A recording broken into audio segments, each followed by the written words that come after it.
has been granted for one of the accused police officers in relation to the Nathaniel Julies alleged murder.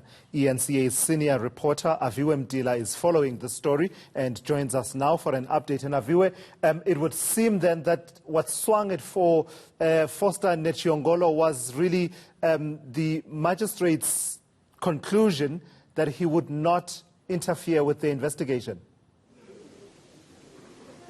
Yes, that is certainly the case, Tulas, and in fact that came from the state saying that the case, the investigations were near completion, saying that about some 2 weeks ago, saying that they had 2 weeks left until they wrapped up the investigation. Another matter that was crucial, of course, was the alternative aggress in Shawela, saying that he's also suspended as the El Dorado Park police officer, so he won't be able to temper and in fact interfere with the investigations. He won't even be living in El Dorado Park. But just to get some reaction on this, I am joined by Nathaniel Julies' mother, Bridget Harris, just moments after that bail judgment was given. Thank you for joining us at ENC, but how are you doing, Bridget?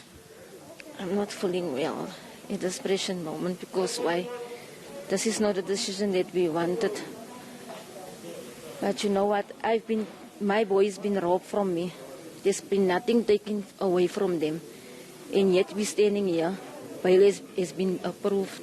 I don't know what to say anymore because why? I can only think about my boy. This is all I can say. I just want to also get that understanding. It's the first Christmas that you'll be spending without your 16-year-old boy. How's the family doing? I don't know, even James, you want to chip in as well? We are torn apart because the children are unhappy where they are. They're trying to get around this death of Nathaniel. We all do. But we are in a state now, it's more now confusing than ever. I just want to also get an understanding from Nathaniel's grandfather, James Julies, as well as they appearing on the 27th of January now together with the other 3 accused. What's the way forward from the family side of things?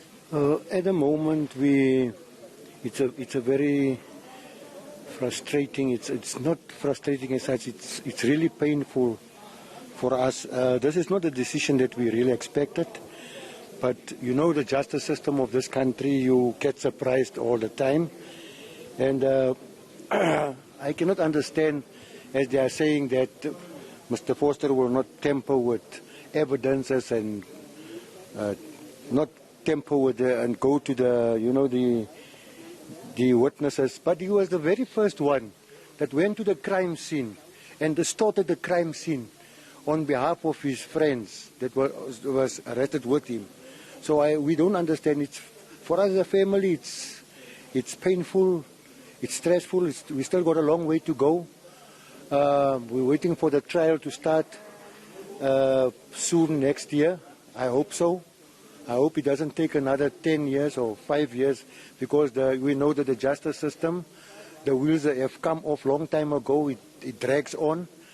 But I'm happy because the prosecutor, as they were saying to us, that it's very unlikely that a case of this nature gets wrapped up so quickly. But we know that justice will be served at the end of the day. All we want is justice for Nathaniel. Justice for Nathaniel is all the family wants at this time. That was James Julies, the grandfather of Nathaniel Julies, as well as Bridget Harris, the mother of the 16-year-old with Down syndrome that was killed at the hands of South African Police Service. You understand, accused number 3 has just been granted 10,000 rand bail here. You heard Nathaniel's grandfather saying that he doesn't understand that decision, seeing that the allegations around that is already that he has tampered with the crime scene. You remember that he's charged for being an accessory to the murder after the fact, after he was allegedly called in by accused number 1 at Bharat Hospital, given 2 bullet cartridges to go plant in the crime scene, almost to make it as if seem there was some sort of gang-related violence. But we understand the magistrate saying that the state itself said that the investigations were near completion, and the magistrate Mhango believes that he won't interfere with the investigations. All right, thank you for that. That's ENCA's Aviwe Mdila out there in Soweto and updating us on that bail application and the bail decision that has now been handed down, and the bail has been granted there to Voster Netshiongolo, one of the accused in the Nathaniel Julies case, where the state alleges that it was murder. We know that Nathaniel Julies did die at the hands of the police. What's remaining is to prove whether it was murder or otherwise.